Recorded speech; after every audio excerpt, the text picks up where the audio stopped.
নবীর মৃত্যু হয়েছে, সিরাত পালন, সিরাতগুলো আমরা জানবো, কিন্তু আমার দেশে সিরাত জানবো কখন? মিলাদ আর সিরাত নিয়ে মারামারি, ঠিক কিনা?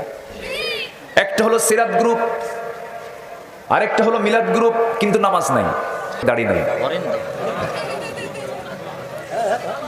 আচ্ছা, আমার কথা কি শুনতে পাচ্ছেন তো একটু করে? জি, বলি আলহামদুলিল্লাহ, জোরে বলি আলহামদুলিল্লাহ। মাহফিল তো হওয়ারই কথা না।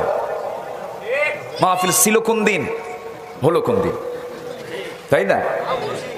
আবার ডানে এতগুলো ক্যামেরা আসছে, বামে এতগুলো ক্যামেরা আসছে, ক্যামেরার চোখ দেখে তো ভয়ও লাগে। দেখেন কতগুলো চোখ আমার দিকে ছায়া আছে। আপনারা কয়জন আসছেন? কয়েক হাজার মানুষ হয়তো হবেন, কিন্তু এই ক্যামেরা দিয়ে কোটি কোটি মানুষকে তারা কোরআনের আলোচনাগুলো শোনাবে। বলি আলহামদুলিল্লাহ। আবার মাহফিলের 12টা এরাই বাজায়, কমিটির 12টাও বাজায়, বক্তারাও বেকায়দায় ফেলে দেয়। আছে এমন থাম্বনেইল দিয়ে দেয়, অমুক নায়িকার সম্পর্কে কি মন্তব্য করলেন অমুক বক্তা, কিন্তু নায়িকা নিয়ে কি মন্তব্য করবে বলেন তো? নায়িকার পাশে বক্তার ছবি, খুব পর্দা, তাই না? এই সমস্ত থাম্বনেইলগুলো দিয়ে বিব্রতকর অবস্থা সৃষ্টি হয়ে যায়। আমি খুব বেকায়দায় আছি এইগুলো নিয়ে, বুঝলেন? এগুলো চালানোর জন্য তো ইলম কালাম দরকার, একটু ইলম কালামও প্রয়োজন। মাথায় রাখতে হবে দ্বীনের সেবা। আমরা 2 ঘন্টা কথা বলি, 2.5 ঘন্টা, 3 ঘন্টা, 1.5 ঘন্টা, 1 ঘন্টা কথা বলি, এর মাঝে কি 2-1টা স্লিপ অফ টাং হবে না? ভুল হতে পারে না? সেই ভুলগুলো আরো সামনে দিয়ে দেয় এরা, খুব বেকায়দা। আমি এই কথাগুলো এই বছর আমি এই জন্য বলতেছি, দয়া করে, দয়া করে, মান সাতারা মুসলিমান সাতারাহুল্লাহু ইয়াউমাল কিয়ামা, যে ব্যক্তি কোনো মুসলমানের দোষকে আড়াল করবে, আল্লাহ তার দোষকে আড়াল করবে। একটা দোষ হয়ে গেছে, স্লিপ হয়ে গেছে, কথা বের হয়ে গেছে, আপনার দায়িত্ব এটাকে আরো আড়াল করা। এরা আড়াল তো করেই না, আরো বোমবাস্টিং। খুব খারাপ লাগে এগুলো, এগুলো করবেন না দয়া করে। একটু বললাম এই জন্য, কারণ নতুন অঞ্চলে আবার আসছি, আজকে এগুলো একটু বলে দিলাম একটু সতর্কতার সাথে, যেহেতু এগুলো স্পর্শকাতর, আমাদের কথাগুলো সবার সামনে চলে যায়। এই জন্য আমাদেরকে একটা দায়মুক্ত না হয়ে, দায়বদ্ধ হয়ে কথাগুলো বলতে হয়। খুবই স্পর্শকাতর, আপনারা একটু খেয়াল করার চেষ্টা করবেন। আল্লাহ তুমি ইউটিউবারদেরকে দ্বীনের মানসিকতা নিয়ে খেদমত করার তৌফিক দিয়ে দাও, জোরে বলি আমিন। যে ঘটনা ঘটেই নাই, তার 2 দিন আগে মাহফিল করছি, পরের 2 দিন পরের ঘটনা আগের দিনের মাহফিলের সঙ্গে লাগাই দিছে। সেদিন দেখি একটা জায়গায় আমি ইউটিউবারকে একজনকে ফোন দিয়ে বললাম, এই ঘটনা তো কালকের, ওয়াজ তো 3 দিন আগের, এর সঙ্গে লাগালি হুজুর ভিউয়ার্স বাড়াবো। এর কি তাহলে সত্য কথা না মিথ্যা কথা বলেন তো? এগুলো করা যাবে না, এগুলো করবেন না দয়া করে। আল্লাহ তুমি বোঝার তৌফিক দিয়ে দাও, জোরে বলি আল্লাহুম্মা আমিন। সম্মানিত ভাইরা, ঝিনাইদহ একটি বরকতি এলাকা, বলি আলহামদুলিল্লাহ। 2-1টা আবু জাহেল আছে, 2-1টা আবু জাহেল থাকতে হবে তো। 2-1টা আবু জাহেল আছে না নাই? আছে না নাই? আছে। ওগুলো কিছু না, ওগুলো সব ঠিকঠাক হয়ে যাবে। দেখতে পাচ্ছেন না? আচ্ছা, হ্যাঁ, এখন দেখা যায়। আচ্ছা, ঠিক আছে, আর কোনো কথা বলা যাবে না। সূরার নাম কি মনে আছে আপনাদের? কি সূরা? সূরা ফাতির। ফাতির মানে হলো স্রষ্টা। তিনি কে? আসতে বলবেন না, তিনি কে? সূরা নাম্বার কত? 35। সূরা নাম্বার কত? 35। কেন বলতেছি, বারবার জিজ্ঞাসা করছি, মনোযোগ আছে কিনা, এই জন্য প্রশ্ন করছি। আমার ভাইয়েরা, আমরা দুনিয়াতে যে কোনো কাজ করতে গেলে লাভ খুঁজি, লসটার দায় নিতে চাই না। সবসময় লাভটা খুঁজি, লসকে নিতে চাই না। কি লস কেউ নিতে চায় না। ব্যবসা করতে গেলে তার মূল লক্ষ্য হলো লস করা না লাভ করা? লাভ করা।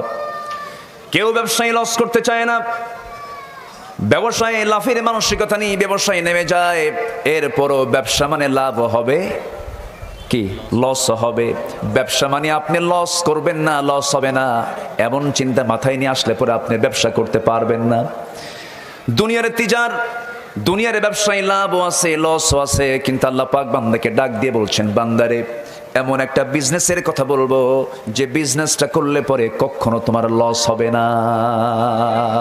জোরে বলে সুবহানাল্লাহ। সেই বিজনেস কি আমরা কি শুনবো না ইনশাআল্লাহ? জোরে বলি ইনশাআল্লাহ।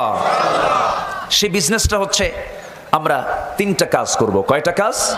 3টা কাজ করলে আমাদের সেই ব্যবসায় কোনো লস হবে না। আসুন ধীরে ধীরে আমরা মূল আলোচনার দিকে আস্তে আস্তে চলে যাচ্ছি, আয়াতের দিকে চলে যাচ্ছি। আল্লাহ রাব্বুল আলামিন সুন্দর করে বলছেন, ইন্নাল্লাযীনা ইয়াতলুনা কিতাবাল্লাহি ওয়া আকামুস সালাতা ওয়া আনফাকু মিম্মা রাযাকনাহুম সিররান ওয়া আলানিয়াহ وأنفقوا مما رزقناهم سرا وعلانية يرجون تجارة لن تبور জোরে বলুন আল্লাহু আকবার। এই তিজারা শব্দটা আল্লাহ রাব্বুল আলামিন আরেকটা সূরার ভিতরে সুন্দর করে বলেছেন, হাল আদুল্লুকুম আলা তিজারাতিন তুজিকুম মিন আযাবিন আলীম তুমিনুনা বিল্লাহি ওয়া রাসূলিহি ওয়া তুজাহিদুনা ফি সাবিলিল্লাহি বিআমওয়ালিকুম وأنفسكم ذلكم خير لكم إن كنتم تعلمون জোরে বলুন আল্লাহু আকবার। আমি কি তোমাদের এমন একটা বিজনেসের কথা বলবো যে বিজনেস তোমাকে জাহান্নামের আগুন থেকে বাঁচাবে? আল্লাহ রাব্বুল আলামিন কোরআনে কারীমের কোন একটা আয়াতে খুঁজে পাবেন না তিনি বলেছেন নামাজ পড়লে তোমাকে জান্নাত দেওয়া হবে, রোজা রাখলে তোমাকে জান্নাত দেওয়া হবে, হজ করলে তোমাকে জান্নাত দেওয়া হবে, দান করলে তোমাকে জান্নাত দেওয়া হবে। পৃথিবীর যে কোনো কাজের ব্যাপারে আল্লাহ রাব্বুল আলামিন কোরআনে কারীমের মধ্যে আপনি যান মূল কাজের ব্যাপারে আল্লাহ রাব্বুল আলামিন কোথাও বলেন না আমি তোমাকে এই কাজটা করলে জান্নাত দেব। কিন্তু আল্লাহ রাব্বুল আলামিন একটা কাজ করলে জান্নাতটা দিয়ে দিবেন, সেই কাজটাকে আল্লাহ রাব্বুল আলামিন বলছেন জাহান্নামের আগুন থেকে যদি তুমি বাঁচতে চাও একটা বিজনেস তোমাকে করতে হবে, সেটা হলো তুমিনুনা বিল্লাহি ওয়া রাসূলিহি ওয়া তুজাহিদুনা ফি সাবিলিল্লাহি বিআমওয়ালিকুম ওয়া আনফুসিকুম জোরে বলুন আল্লাহু আকবার। সেই জাহান্নাম থেকে যদি বাঁচতে চাও পাকা ইমানদার তোমাকে হতে হবে। নামাজ পড়লেই কিন্তু পাকা ইমানদার হওয়া যায় না। মুনাফিক নামাজি আছে না নাই? মুনাফিক রোজাদার আছে না নাই? মুনাফিক হাজি আছে না নাই? টাটকা হাজি আবার টাটকা সুদখোর আছে না নাই? আমার ভাইয়েরা, আমার বন্ধুগণ, পাকা ইমানদার যদি হতে পারো, খাঁটি মুজাহিদ যদি হতে পারো, আল্লাহর পথে যদি জিহাদ করতে পারো, জিহাদের একটা ভুল ব্যাখ্যা সমাজে আজকে চালু আছে। আমার ভাইয়েরা, জিহাদ মানে অনেকে সন্ত্রাসের সঙ্গে জোড়ায় দিতে চায়। ইসলামের সর্বোচ্চ চূড়ার নাম হলো জিহাদ। আমার নবীর কথা, সর্বোচ্চ চূড়া হলো জিহাদ। মান মাতা ওয়া লাম ইয়াগজু ওয়া লাম ইয়াহদিথ বিহি নাফসুহু ফামাতা আলা শু'বাতিন মিনান নিফাক আও কামা ক্বালা আলাইহিস সালাতু ওয়াস সালাম। আমার রাসূল বলেছেন, যে ব্যক্তি মারা গেল অথচ জিহাদ করলো না, জিহাদের তামান্নাও রাখলো না, সে ব্যক্তির মরণ যেন মুনাফিকের মরণ। জোরে বলি নাউযুবিল্লাহ। মান সাআলাল্লাহু শাহাদাতা বিসিদকিন, যে ব্যক্তি আল্লাহর কাছে সত্যিকার অর্থে শাহাদাতের তামান্না রাখে, বাল্লাগাল্লাহুল মানাজিলাশ শুহাদা, আল্লাহ তাকে শহীদের মর্যাদা দিয়ে দেন। ওয়া ইম্মা তাআলা ফিরাশিহি, তার মওতটা যদি বিছানায় হয়ে থাকে, নিয়ত ঠিক রাখার কারণে বিছানায় মরলে পরে তাই সে শহীদের মর্যাদা পেয়ে যাবে। জোরে বলি সুবহানাল্লাহ। মুনাফিকরা তামান্না রাখতে পারে না, মুনাফিকরা নামাজ পড়তে পারে, মুনাফিকরা রোজা রাখতে পারে, মুনাফিকরা দানও করতে পারে, দেখায় দেখায় দান করবি, কিন্তু মুনাফিকরা কখনো দিন কায়েমের সংগ্রামে কখনো ঝাঁপিয়ে পড়তে পারবে না। জিহাদকে তারা প্রচন্ড ভয় পাবে। অথচ আল্লাহ রাব্বুল আলামিন সমস্ত পয়গম্বরদের জন্য একটা বিষয়কে আবশ্যক করে দিয়েছেন, সেটা হলো কি?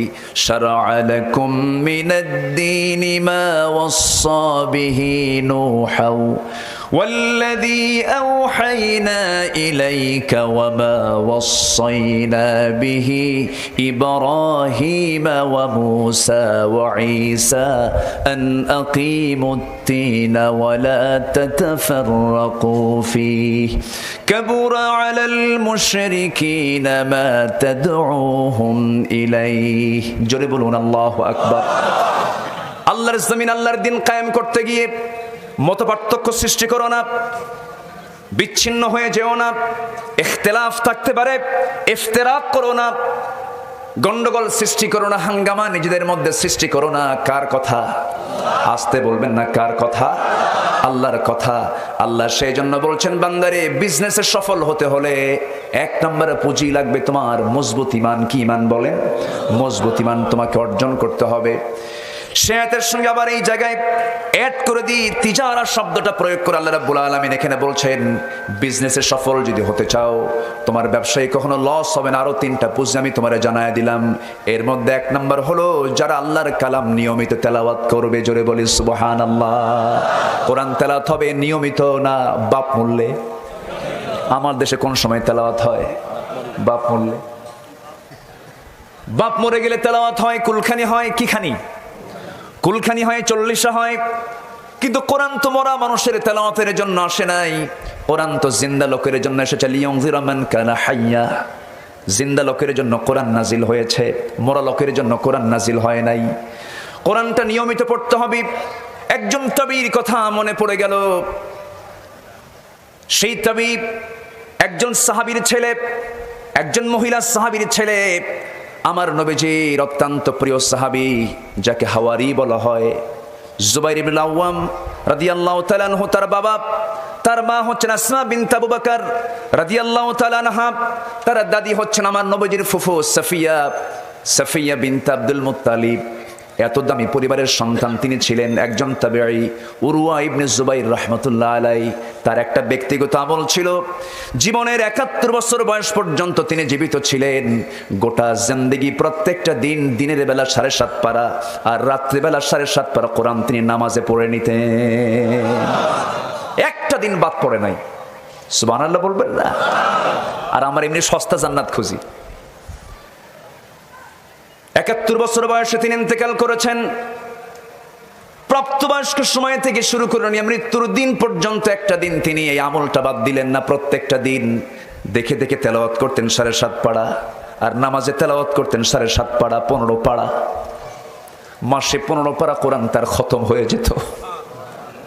মাসে ১৫ বার কোরআন তার খতম হয়ে, ১৫ বার কয়বার? আর জীবনে এক খতম হয় না। এরকম পাবলিক আমার দেশে আছে না নাই? কম না বেশি? শেষ নবীর উম্মত, জান্নাত তো যাবো। এরকম আছে না? কিছু আছে না? আছে। আমার ভাইয়ের আমল বাড়াতে হবে। এই কিতাবের সঙ্গে সম্পর্ক যার বেশি, আল্লাহর সঙ্গে সম্পর্ক তার বেশি। এটা হলো আল্লাহর চিঠি। কার চিঠি বলেন? আসতে বলবেন না, কার চিঠি? ফাআইনা তাযহাবুন ইন হুয়া ইল্লা যিকরুল লিল আলামিন লিমান শাআ মিনকুম আইয়াস্তাকিম। কোন দিকে দৌড়াও? এটাই তো তোমার জন্য জিকির। চুপ থাকলে ফিকির, কথা বললে জিকির, চুপ থাকলে ফিকির করতে হবে। আল্লাহ রাব্বুল আলামিন আরেক জায়গায় বলছেন ফিকির আর জিকির কখন করবা?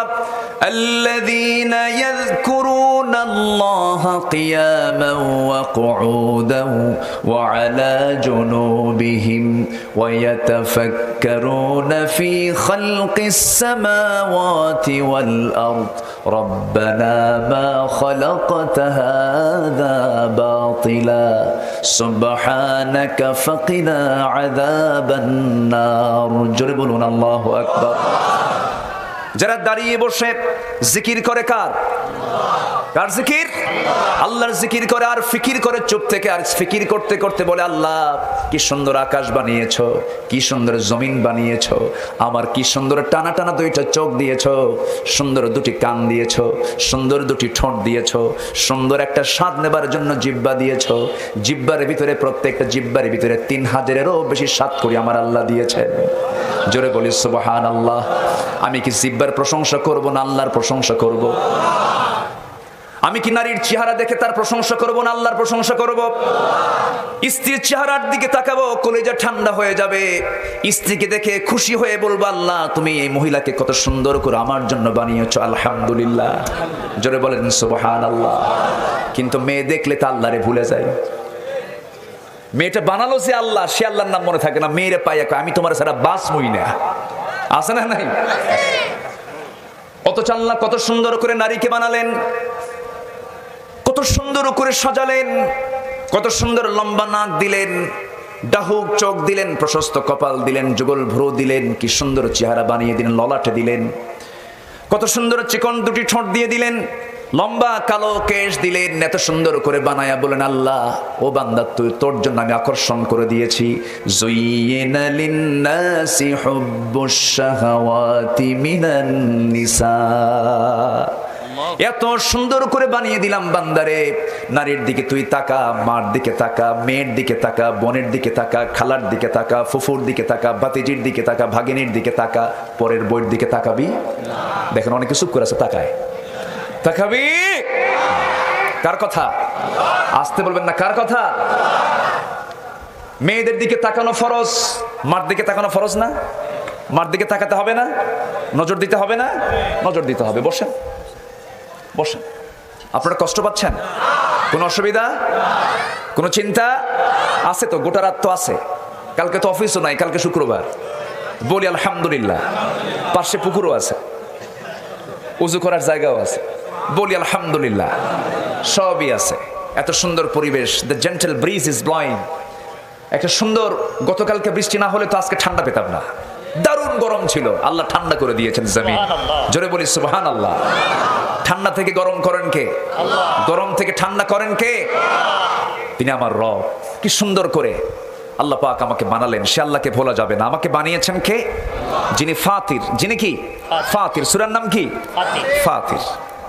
সম্মানিত ভাইয়েরা, উরওয়া ইবনে জুবায়ের প্রত্যেক দিন আমল করতেন, 7.5 পারা কোরআন দিনে পড়তেন, 7.5 পারা কোরআন রাতে নামাজে তেলাওয়াত করতেন। এটি কি অনিয়মিত না নিয়মিত? নিয়মিত তিনি সারা জীবন আমল করেছেন। একদিন তিনি বাদ দিয়েছিলেন, একদিন বাদ পড়েছিল। কয়দিন? একদিন বাদ পড়েছিল। একদিন বাদ পড়লো কেমনে? ওই সময়ের খলিফাতুল মুসলিমিন, খলিফা তাকে রাজকীয় মেহমান করে দাওয়াত দিলেন।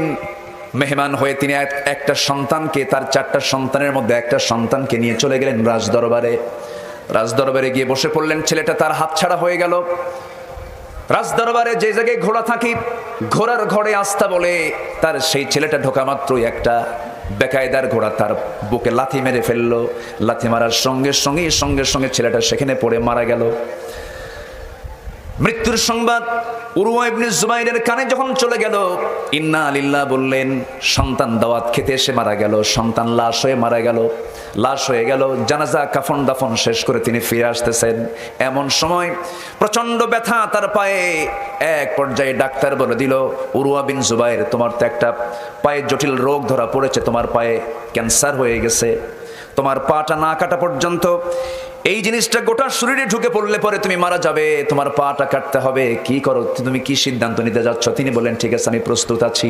কিন্তু শল্য ডাক্তাররা যখন চিকিৎসা করতে নিয়ে যখন বলেন পাটা কাটতে হবে, শর্ত হলো তোমাকে অজ্ঞান করার জন্য মদ্যপান করতে হবে। তিনি বললেন, মইরা যাবো কিন্তু মদ খাবো না। সুবহানাল্লাহ বলবেন না? একটু মদ পান করতে হবে। তিনি বললেন, না, তোমরা আমার চেতনা নাশক কোনো কিছু দেওয়ার দরকার নাই, আমার তৃপ্তির কোরআন তেলাওয়াত করব, তোমরা আমার পাটা কেটে ফেলবে। ইন্নাল্লাযীনা ইয়াতলুনা কিতাবাল্লাহ, নিঃসন্দেহে যারা তেলাওয়াত করবে কার কিতাব? আসতে বলবেন না, কার কিতাব? তেলাওয়াত করলে কোনো লস না লাভ? লস না লাভ? লাভ। আমার ভাইয়েরা, আমার বন্ধুগণ, একটু কান লাগিয়ে মনোযোগ দিয়ে শোনার চেষ্টা করুন। উরওয়া ইবনে জুবাইর রাহমাতুল্লাহ আলাইহি মদ্যপান করলেন না, তাকে চেতনানাশক ওষুধ দেওয়া হলো, তিনি তাও গ্রহণ করলেন না। তিনি আল্লাহর কালামটা হাতের মধ্যে নিলেন। যখন তার পাটা কাটা হচ্ছে, মুখে শুধু একটাই শব্দ, আল্লাহু আকবার, আল্লাহু আকবার। বারবার আল্লাহর নামটা নিচ্ছেন। সেন্স থাকা অবস্থায় তার পাটা যখন কাটা হচ্ছিল, এমনকি হাড়টা পর্যন্ত যখন কেটে ফেলা হচ্ছিল, সেই সময় পর্যন্ত তার সেন্সটা ঠিক ছিল। কিন্তু রক্ত পড়া বন্ধ করার জন্য সেই সময়ের যে চিকিৎসা, গরম তেল যখন সেই জায়গায় লাগানো হলো, সঙ্গে সঙ্গে তিনি সেন্সলেস হয়ে পড়ে গেলেন। কয়েক ঘন্টা তার সেন্স থাকলো না। এরপরে যখন তিনি সেন্সটা ফিরে পেলেন, সেই সময় দেখতে পেলেন নামাজের সময়টা চলে গেছে, পারলেন না নামাজ পড়তে, তেলাওয়াত করতে পারলেন না। ওই মাত্র একটা দিন তার বাদ ছিল, বাকি জীবনে কোনোদিন তার এই নিয়মিত আমল বাদ পড়ে নাই। জোরে বলি সুবহানাল্লাহ। আর আমরা কই, আল্লাহ এত ডাকা ডাকি, তুমি তো আমার ডাকে সাড়া দাও না আল্লাহ। এরকম আছে না নাই বলেন তো? আছে। আমার বন্ধুগণ, আমার ভাইয়েরা, উরওয়া ইবনে জুবাইর এত একজন দামি তাবী ছিলেন, আল্লাহর পছন্দের গোলাম ছিলেন। সেই সময় বাদশার মনটা একটু খারাপ হয়ে গেল। হারে, মেহমান হয়ে এসে ছেলে হারালো, পাটা হারালো। এবার বাদশা তাকে, আমিরুল মুমিনিন তাকে বললেন, উরওয়া ইবনে জুবাইর, আমার দরবারে কিছুক্ষণ আগে একজন আল্লাহর বান্দা এসেছে, তার বিপদটা আপনার চেয়ে বড় ধরনের বিপদ। কি বিপদ? সেই আল্লাহর বান্দা এসে বলছে, আমিরুল মুমিনিন, আমি তো গতকালকে ছিলাম বিশাল সম্পত্তির মালিক, আজকে আমি ফকির। কেমন করে? বিশাল বড় সাইক্লোন হয়ে গেল, ঝড় হয়ে গেল, সমস্ত সম্পত্তিগুলো সব জলোচ্ছ্বাসে শেষ হয়ে গেছে। আমি শুধু সম্বল হিসেবে আমি আমার ছোট্ট সন্তানকে কোলে নিয়েছি, আর একটা ঘোড়া হাতে নিতে পেরেছি। ঘোড়াটাকে সাথী করে নিয়ে, বাচ্চাটাকে সাথী করে নিয়ে যাব, কিন্তু ঘোড়াটা খুব বেজায়, বেজুত মার্কাসে দৌড় মারলো একদিকে, দৌড় মারতে নিল। যখন আমি তাকে নেওয়ার জন্য সন্তানকে রেখে আমি যখন ঘোড়াটা নিতে গেলাম, ঘোড়া যখন ধরতে গেছি, এইদিকে দেখি আমার সন্তানটা নেকড়ের মুখে পড়ে গেছে। নেকড়ের মুখে আমার সন্তানের মাথা। ওইদিকে ঘোড়া ধরতে গিয়ে সেই ঘোড়াটা পিছন দিক থেকে এমন জোরে লাথি মেরেছে, আমার চোখ দুইটা শেষ হয়ে গেছে। আমার চোখও শেষ, আমার সন্তানটা মারা গেছে। আমি অসহায় অবস্থা আপনার সামনে হাজির হয়েছি। উরওয়া ইবনে জুবাইর রাহমাতুল্লাহ আলাইহি মুস্কি হাসি মেরে বলছেন, আল্লাহ পাকের আমি শুকরিয়া আদায় করি, আমার 4টা হাত পার মধ্যে একটা পা মাত্র গেছে। 4টা ছেলের সন্তানের মধ্যে একটা সন্তান মাত্র আল্লাহ পাক তুলে নিয়েছেন। আর এই বান্দাটার দেখো কি করুণ দুর্দশা, তার চেয়ে আল্লাহ পাক আমাকে অনেক ভালো রেখেছেন। জোরে বলি সুবহানাল্লাহ, আরো জোরে বলি সুবহানাল্লাহ। সকল ক্ষেত্রে শুকর আদায় করবো কার? আসতে বলবেন না, কার? আল্লাহ। আল্লাহর প্রশংসা ছাড়া আমাদের কোনো কাজ নাই। কারণ 24 ঘন্টা প্রত্যেকটা সেকেন্ড আমাকে খাবার দিচ্ছেন কে? আসতে বলবেন না, কে? ধান কার? চাউল কার? আবাদ করে কে? ভালো করে কোন, এখন সন্দেহ পড়ে গেছেন। আবাদ করে কে? এটাও ভুল বললেন। আবাদ করেন কে? চাষ করেন কে? আসল চাষি কে? আসতে, আসল চাষি কে? জারিয়া মানে হচ্ছে চাষি। জারিয়া মানে কি? চাষি। আপনি চাষি? আল্লাহ বলছেন না তুই শুধু চাষি না, আমি আল্লাহ নিজেও চাষি। যেরকম সুবহানাল্লাহ, আল্লাহ নিজে চাষি। আল্লাহ বলছেন, বান্দা তুমি শুধু চাষ করো, তুমি শুধু জমিতে ধানটা লাগায় আসো, সেই ধানটা আমি মাটির ফসফরাস, ক্যালসিয়াম, ম্যাগনেসিয়াম সবগুলো দিয়ে আমি এটাকে বড় করি, ম্যাচিউর করি, বড় করি, তোমার সামনে আমি হাজির করে দিই। বান্দা তুমি আমাকে কেমন করে অস্বীকার করো? সব আমি তোমার জন্য বরাদ্দ করে দিয়েছি। পৃথিবীর এমন কোনো জিনিস নাই, সব কার অবদান? আসতে বলবেন না, কার অবদান? আকাশ চলে কার নিয়মে? সূর্য চলে কার নিয়মে? চন্দ্র চলে কার নিয়মে? এই জমিনটা চলে কার নিয়মে? এই চোখটা যে নড়াচড়া করছে কার নিয়মে? আমার রক্তের প্রবাহ, রক্তনালী চলছে কার নিয়মে? সব যদি আল্লাহর নিয়মে চলে, যদি সফলতা আমরা দেখতে পাই, জমিনে চলার জন্য আইনও চলা দরকার কার? আসতে বলবেন না, কার? মদ খাওয়া কি? মদ খাওয়া কি? আমার দেশের রাষ্ট্রীয় আইনে মদ খাওয়া কি? বলেন, বলেন। মদের লাইসেন্স আছে না নাই? এখন রাষ্ট্র বললো হালাল, আর কোরআন বলতেছে কি? হারাম। প্যাঁচ লাগানো আছে না নাই? আছে না নাই? সুদ খাওয়া কি? আমার দেশে সুদের কারবার আছে না নাই? ব্যাংকে সুদ আছে না নাই? সরকারি ব্যাংকেও সুদ আছে না নাই? সরকারি ব্যাংকের সুদ আল্লাহ পাক বলছেন সুদ আমি হারাম করেছি, আর রাষ্ট্র এটাকে হালাল করে দিয়েছে। আমরা কি কোরআন মানবো না অন্য কিছু মানবো? বলেন, কোরআন মানবো না অন্য কিছু মানবো? আমার বন্ধুগণ, সব আমরা মাইনাস করতে পারি, কিন্তু ঈমান কখনো আমরা মাইনাস করতে পারি না, ঠিক কি না? যার কাছে রাষ্ট্র বড় আর ধর্ম ছোট, সে তো ঈমানদার হতে পারে না। ধর্ম বড়, ঠিক কি না? ধর্ম আছে, অস্তিত্ব আছে, ধর্ম নাই তোর অস্তিত্ব নাই। বলে যে রাষ্ট্রে ধর্মের প্রয়োজন নাই, ধর্ম লাগে না কোথায়? ধর্ম সব জায়গায় দরকার আছে না নাই? যারা এই সমস্ত কথা বলে যে অমুক জায়গায় ধর্মের প্রয়োজন নাই, কুত্তা বিলায়ের মতো বিদায় করা দরকার তাদের। কষ্ট পাচ্ছেন আপনারা? দুঃখ লাগে। সম্মানিত ভাইয়েরা, সম্মানিত বন্ধুগণ, ইসলাম কার? আসতে ইসলাম কার? ইসলাম ছাড়া পৃথিবীতে যা আছে এগুলো কার? সবই আল্লাহর। আকাম কুকামও আল্লাহর। জোরে কর নাউজুবিল্লাহ। এত সুন্দর ঝিনাইদার মানুষ, আমি তো মনে হচ্ছে ফজর পর্যন্ত আজকে ওয়াজ হবে। কারো কোনো অসুবিধা নাই তো? জি। ভয় করে কি লাভ ভাই? ভয় করে কয়দিন? ভয় করে জয় করা যায় না, ঠিক কি না? ভয় নাই। ভয় যদি কেউ করে ভাবতে হবে ওর মুশরিক। ভয় ইমানদার আনতে পারে না। ভয়কে জয় করে বাতিল শক্তির মোকাবেলা করতে হবে মুসলমান। এই দিলে কার ভয়? অন্য কোনো ভয় ঢুকালে তাহলে শিরিক হলো না? এই দিলে কার ভয়? ওয়াম্মা মান খাফা মাকামা রাব্বিহি। এই দিলে কার ভয় থাকতে হবে? আল্লাহর ভয় থাকতে হবে। এক আনা না 16 আনা? আসতে বলবেন না, এক আনা না 16 আনা? 16 আনা। আল্লাহর ভয়ে ইস্তেকামাত করতে হবে, সকল হারামকে বর্জন করতে হবে। আমরা কিন্তু সফলতার পেছনে দৌড়াই, লসের কাছে আমরা কেউ যাই না, লাভের কাছে চলে যাই। কোরআন এবং কোরআনকে সামনে রেখে যদি আমি কথা বলতে যাই, 19টি কাজ করলে পরে আমরা সফল হব। কয়টা কাজ করলে? 19টা কাজ করলে পরে একটাও কিন্তু বলি নাই। একটা একটা করে আজকে শোনাবো। জোরে বলি ইনশাআল্লাহ, আরো জোরে বলি ইনশাআল্লাহ। দেখি তো কে ওঠে। কাউকে উঠতে দেওয়া হবে না আজকে। এখন ইনশাআল্লাহ কেউ কয় না, সব ভয় পেয়ে গেছে। হুজুর কি যে বন্দিশালায় পড়ে গেলাম। কারো কোনো অসুবিধা নাই তো? এত সুন্দর মানুষ আপনারা। ঝিনাইদা কিসের জন্য বিখ্যাত? না, ক্যাডেট কলেজ তো খাওয়ার জিনিস না। খাওয়ার জিনিস কিছু বলে? পান হলো। আচ্ছা, পান না, তাও হলো না। পান তো কোনো খাদ্যের মধ্যে পড়ে না। হ্যাঁ, খেজুরের গুড়।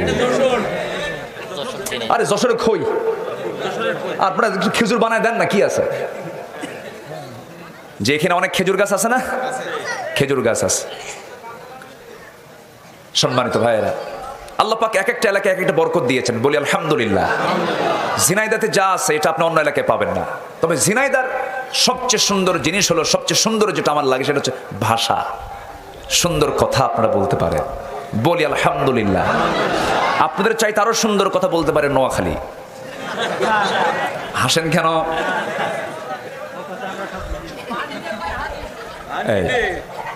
চট্টগ্রাম তারও জটিলতা।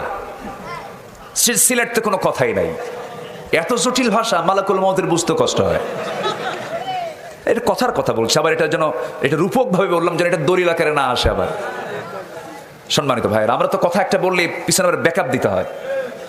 সম্মানিত ভাইয়েরা, সকল ভাষার মালিককে, এই ভাষাগুলো কে দিয়েছেন? আল্লাহ দিয়েছেন। ওদের ভাষার মধ্যেও কিন্তু মজা আছে, ওই মজা ওরা বোঝে।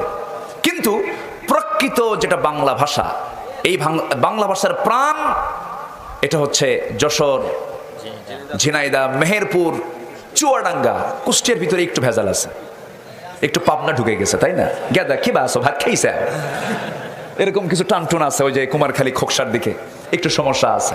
কিন্তু এই দিকে মোটামুটি ঝিনাইদহ, যশোর, মাশাআল্লাহ অনেক সুন্দর ভাষা, বলি আলহামদুলিল্লাহ। আমার নবীর সঙ্গে আপনাদের মিল আছে। রাসূল বলেছেন নাহনু আফসাহুল আরব, আমি রাসূল হলাম আরবের সবচেয়ে শুদ্ধ ভাষী আরবি ভাষী একজন মানুষ। আপনারা বলতে পারবেন আমরা বাংলার সবচেয়ে শুদ্ধ ভাষী একজন মানুষ, আলহামদুলিল্লাহ।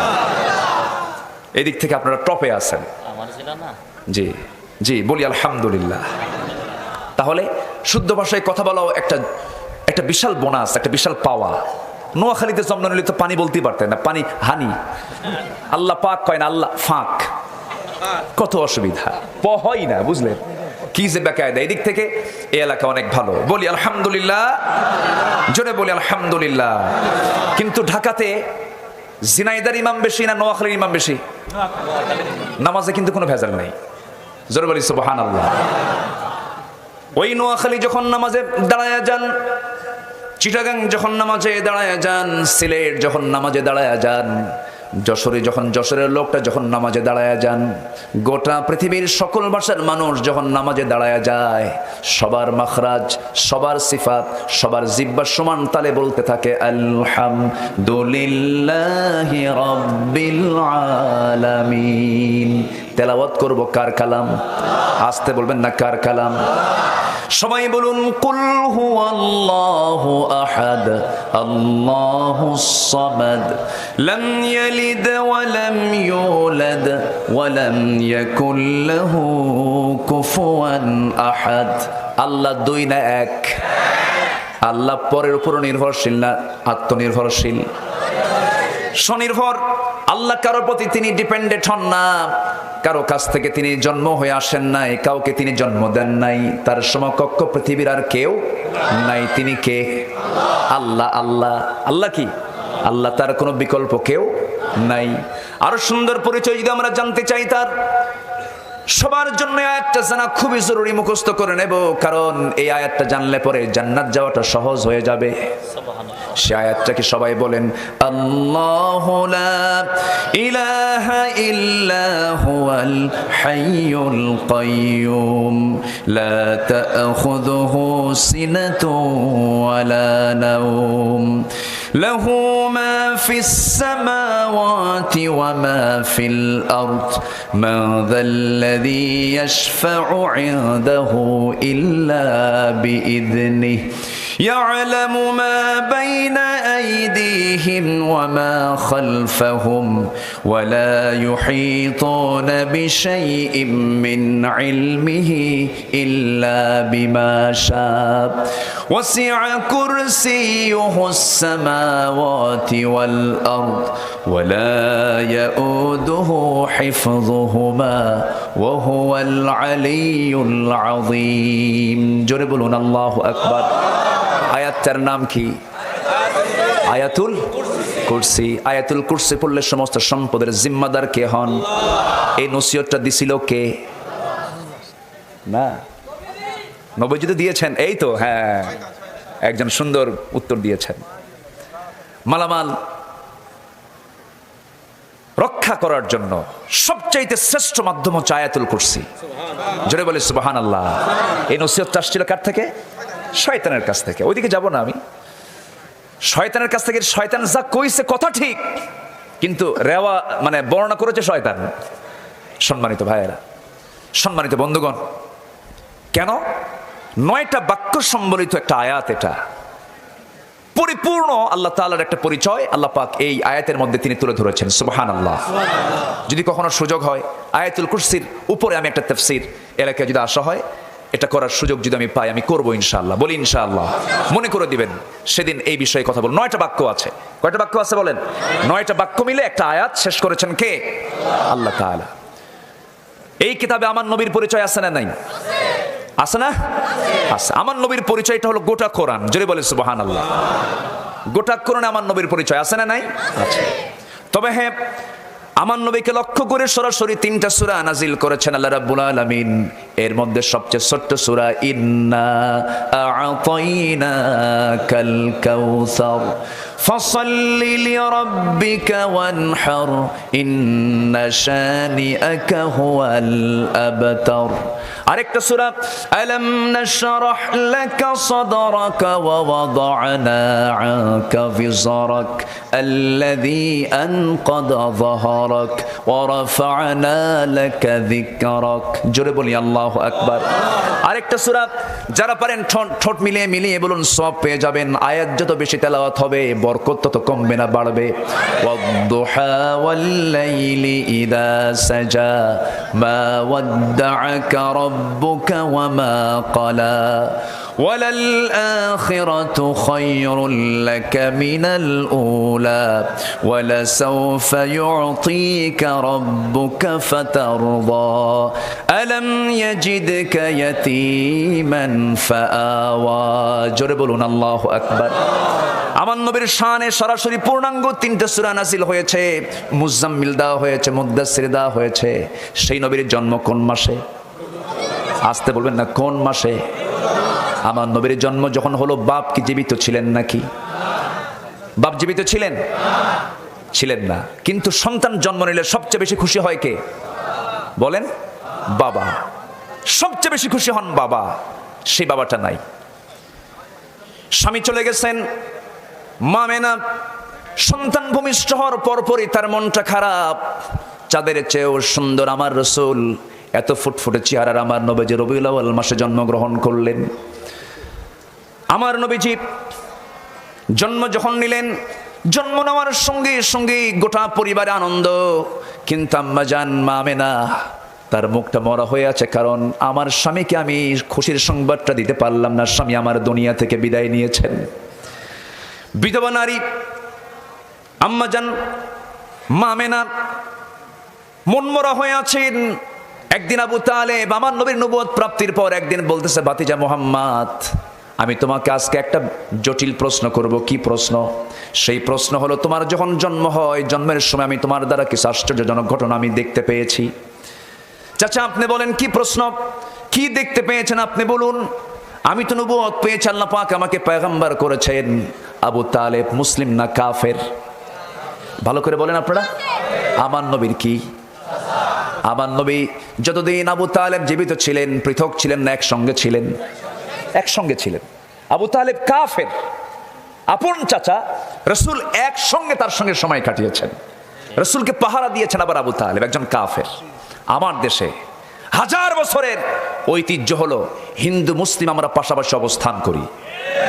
বলি আলহামদুলিল্লাহ, বলি আলহামদুলিল্লাহ। সকল কিছুর ঊর্ধ্বে হলো তারা মানুষ, ঠিক কিনা? যারা মন্দিরে, যারা মসজিদে হামলা করে, তারা প্রকৃত মুসলিম হতে পারে না, তারা প্রকৃত কোনো হিন্দু হতে পারে না, তাদের কোনো ধর্ম নেই, জাত নেই, তারা হচ্ছে দুর্বৃত্ত, অমানবিক, তারা হচ্ছে সমাজের সবচেয়ে বড় দুশ্মন, ঠিক কিনা? 1000 বছরের ঐতিহ্য হলো সাম্প্রদায়িক সম্প্রীতি আমার দেশে ছিল, আছে। নষ্ট করার যারা পায় তারা করছে, দৃষ্টান্তমূলক শাস্তি তাদের হওয়া দরকার। আমার দেশে মসজিদ আছে না নাই? মন্দির আছে না নাই? কারো মন্দিরে কোনো মূর্তি ভাঙলে ইসলাম তার বিচার করতে বলেছে। হযরত ওমর ফারুকের শাসনামল তার সবচেয়ে বড় প্রমাণ। তার শাসনামলে কোন এক পত্তলিকদের মূর্তির নাক ভেঙেছিল। সেই পত্তলিকদের পক্ষ থেকে বিচার প্রার্থী হয়ে একজন এসে বললেন, আপনার রাষ্ট্রে আমরা জিজিয়া কর দিয়ে থাকার পরেও আমাদের দেবতার কোনো নিরাপত্তা নাই, নাক ভেঙে ফেলে দিয়েছে। আমিরুল মুমিনিন বললেন, ঠিক আছে, এটার আসামি আমি খুঁজে বের করব। গোটা দেশে এটার অপরাধীকে খোঁজার জন্য তন্ন তন্ন করে খোঁজা হলো, পাওয়া গেল না। সবশেষ বিচারের রায় হলো, পাওয়া যেহেতু গেল না, ওমর ফারুক বললেন, ও পত্তলিকরা, যেহেতু আমি মূল আসামি খুঁজে পাচ্ছি না, ওই নাকটা ভেঙে ফেলার অপরাধে আমি যেহেতু এই জনপদের নাগরিক, আমি হলাম আমির, আমি হলাম নেতা, আমি হলাম লিডার, আমি হলাম প্রধান আমির, অতএব তোমরা এটার বিকল্প হিসাবে আমার নাকটা তোমরা কেটে নাও। আল্লাহু আকবার বলবেন না? এটার নাম হচ্ছে ইসলাম। এটার নাম কি? আসতে বলবেন, এটার নাম কি? ইসলাম। সম্মানিত ভাইয়েরা, আবার এর মানে এই না আমার মুখে অন্য ধর্মের প্রশংসা আসা যাবে না, ঠিক কিনা? আমার মুখে আসবে কিসের প্রশংসা? ইসলামের। বলেন কিসের? আরো জোরে বলেন কিসের বলেন? কারণ আল্লাহ তাআলা আবার এই জায়গায় বলে দিয়েছেন সাফ কথা শোনো, অরিজিন ধর্ম একমাত্র ধর্ম কিন্তু অন্য কিছু নয়। আল্লাহ রাব্বুল আলামিন বলেছেন ইন্নাদ-দীনা ইনদাল্লাহিল ইসলাম। জোরে বলুন আল্লাহু আকবার। আল্লাহর কাছে মনোনীত, আল্লাহর কাছে নির্ধারিত একটাই দিন, একটাই ধর্ম, তার নাম কি বলেন? আসতে বলবেন না, তার নাম কি? কিন্তু আমার দেশে পূজা মণ্ডপে মুসলিম বেশি যায় না হিন্দু ভাইরা বেশি যায়? আলহামদুলিল্লাহ। তাহলে এই লক্ষণ কি ভালো? আমাদের মসজিদগুলোতে মুসলিম যায় না হিন্দুরা যায়? একটা হিন্দু ভাইকে খুঁজে পাওয়া যায় নাকি? যায়, খুঁজে পাওয়া যায়। ঈদগাহ মাঠে খুঁজে পাওয়া যায় নাকি? ঈদগাহ মাঠে পাওয়া গেল না, মসজিদে পাওয়া গেল না, জানাজার প্রান্তরেও তাদেরকে পাওয়া গেল না। আর আপনি কেমন মুসলমান, তাদের ধর্মীয় উৎসবে আপনি চলে গেলেন, নারিকেলের নাড়ু খাইলেন বিসমিল্লাহ কয়া। এটা কেমন কথা? এখানে একটু আপত্তি আছে। আপত্তি আছে না নাই? এগুলো করা যাবে না। আমার ভাইয়েরা, একটু আবার মূল আলোচনার দিকে চলে আসি। আমরা ব্যবসায় লস করতে চাই না লাভ করতে চাই? কয়টা কাজ করব আমরা? এর মধ্যে এক নম্বর হলো আমরা কোরআন তেলাওয়াত করব। অনিয়মিত না নিয়মিত? নিয়মিত কোরআন তেলাওয়াত করব। আবু তালেবের কথা বলছিলাম। আবু তালেব যদিও কাফের, আমার নবীজি তার সঙ্গে মিলেমিশে চলেছেন। আমার নবীজি ইহুদির সঙ্গেও মিলেমিশে চলেছেন, খ্রিস্টানদের সঙ্গেও মিলেমিশে চলেছেন, তাদের সঙ্গে সন্ধি চুক্তি করেছেন, তাদের সঙ্গে অনেক চুক্তি তিনি সম্পাদন করেছেন। মদিনার রাষ্ট্র গঠন করেছিলেন, ইহুদিদের সাথে খ্রিস্টানদের সাথে সমঝোতা করেছিলেন। মানে এর মানে আবার এই নয় যে ইসলামকে তিনি বিক্রি করেছেন, ইসলামকে কখনো তিনি নিচে রাখতে দেন নাই, ঠিক কিনা?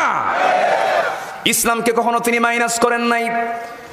আবু তালিব একজন কাফের হয়ে একদিন বলতেছে, মুহাম্মদ শোনো, যেদিন তোমার জন্ম হলো সেই জন্মের একদিন কি দুদিন পর আমি চাঁদের রাত্রিতে আমি তোমার ঘরের মধ্যে ঢুকলাম। তোমার মা তোমাকে ঘর থেকে ঘরের মধ্যে না রেখে তোমাকে চাঁদনি আকাশের নিচে শুয়ে রেখেছে।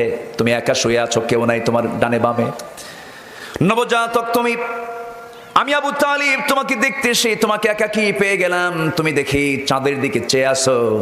তুমি যখন ডান দিকে তাকাও, চাঁদটা ডান দিকে লাফ মারে। একটু আস্তে কান সুবহানাল্লাহ। তুমি যখন বাম দিকে তাকাও, চাঁদটা বাম দিকে লাফ মারে, নড়ে যায়। ডানে তাকাচ্ছ, চাঁদ ডানে চলে আসি, আবার বামে তাকাচ্ছ, চাঁদটা বামে চলে যাচ্ছে।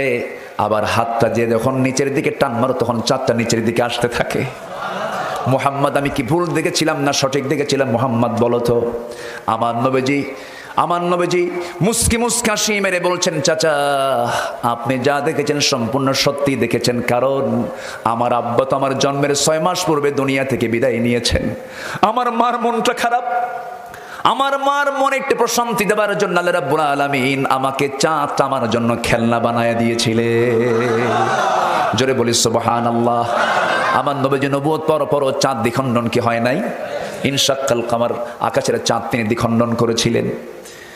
কাফের মুশরিকরা প্রশ্ন করেছিল, তুমি যদি ইন কুনতা নাবিয়ান হাক্কা, তুমি যদি সত্যিকারের নবী হও, আকাশের চাঁদ তুমি দ্বিখণ্ডন করে ফেলো।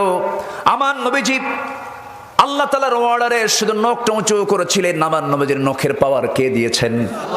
এটা কি নখের পাওয়ার মূলত না আল্লাহর পাওয়ার? শুধু আমার নবীজির নখটা উঁচু করেছিলেন, ইনশাক্কাল কামার, চাঁদটা দুভাগ হয়ে গেছে। সহিহ বুখারীর হাদিস, সহিহ বুখারীর হাদিস। চাঁদ যখন দ্বিখণ্ডন হয়ে গেল, চাঁদ কাঁপে। আমার নবীজি বলছেন, চাঁদ কাঁপিস কেন? চাঁদ থরথর করে কাঁপে। চাঁদের এই কাঁপুনি দৃশ্য দেখে রাসূল বললেন, চাঁদ তুই কাঁপিস না, আবার একাকার হয়ে যা। যখন হাতটা দিয়ে, যখন নখটা দিয়ে, যখন আবার ইশারা করলেন, চাঁদটা আবার একাকার হয়ে গেল।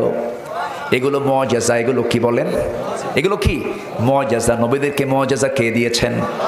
আমার নবীর জিন্দেগিতে অসংখ্য মুআজিজা প্রকাশ পেয়েছে। তার মধ্যে 1 নম্বর মুআজিজা কি বলেন? আসতে বলবেন। 1 নম্বর মুআজিজা কি? সকল নবীর মুআজিজা, সকল নবীর মুআজিজা তাদের মৃত্যুর মধ্য দিয়ে শেষ হয়ে গেছে। মুসার লাঠি আর আজ পৃথিবীতে নাই, তার কার্যকারিতা নাই।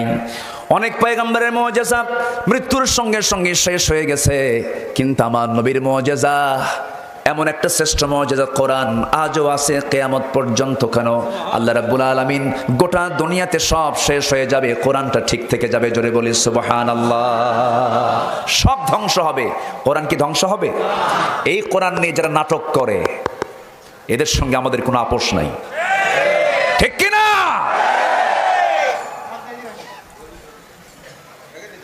সম্মানিত ভাইয়েরা, কি কোনো অসুবিধা? ও আচ্ছা, আলোচনা চালাবো তো, কোনো অসুবিধা নাই তো? বলি আলহামদুলিল্লাহ। কোরআন নিয়ে যদি কোনো কেউ অসম্মানজনক, অবমাননাকর কোন সিচুয়েশন যদি কেউ তৈরি করার অপপ্রয়াস চালায়, এক্ষেত্রে ইমানের দাবি হলো চূড়ান্ত শক্তি করে তার মোকাবেলা করা।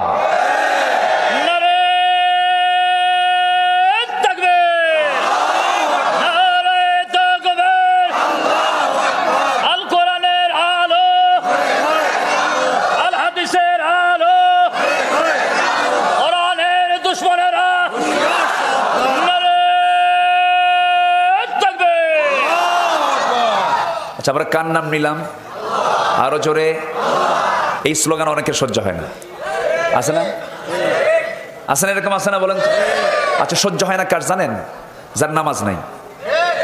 নামাজে এই স্লোগান আছে না নাই? আল্লাহু আকবার আছে না নাই? রুকুতে কি? সেজদায় কি?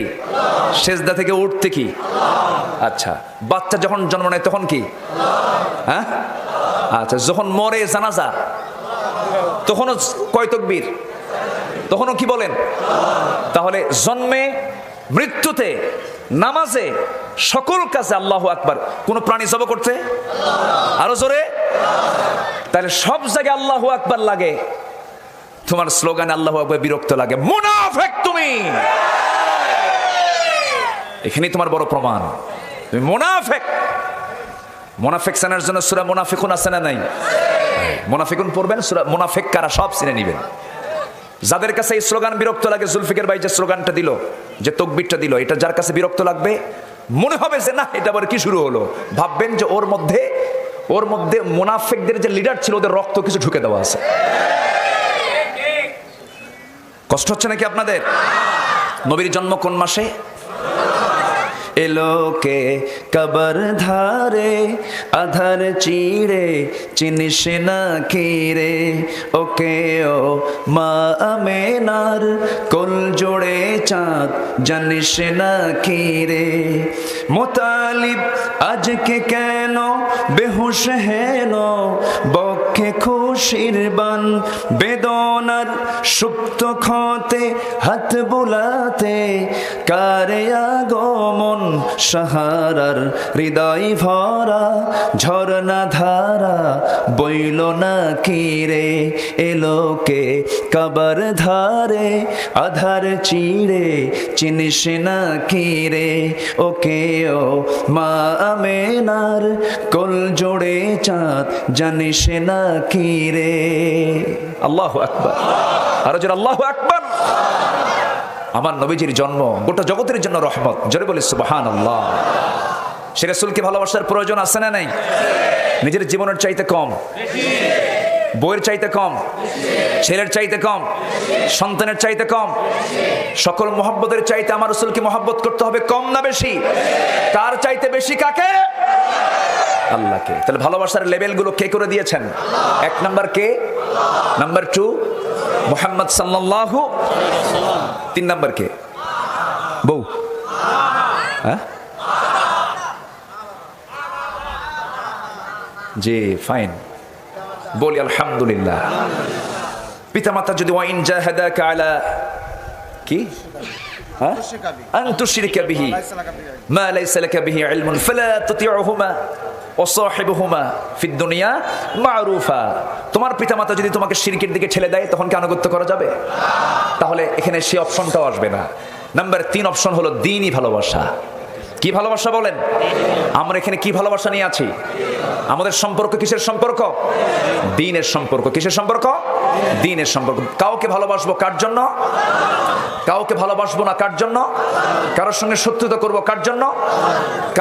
কাউকে দান করব কার জন্য? কাউকে দান করব না কার জন্য? আল্লাহর জন্য। একজন 100 টাকা দান করেছে। জি আলহামদুলিল্লাহ, থাকুক। সম্মানিত ভাইয়েরা, খুব দ্রুত ঘুরতেছে, আমি তো পয়েন্টে যেতে পারিনি এখনো। 19 কাজের সফলতা। কত কাজের সফলতা? একটাও কি বলছি আমি? লস নাই। কয় কাজে চলতেছে? কয় নাম্বার? আরো কয়টা আছে? 2টা আছে। বলি ইনশাআল্লাহ আজকে হবে, আলোচনা হবে। 1.5 ঘন্টা পরে আলোচনা হবে, দেখা যাক। বলি আলহামদুলিল্লাহ। খুব ভালো মানুষ, সবাই বসেন। জি কোনো টেনশন নাই, ফজর পর্যন্ত আছি আমরা। জি খুব ভালো। জি না এটা পড়ে। জি কষ্ট পাচ্ছেন আপনারা? এখান থেকে কেউ ওঠে নাকি?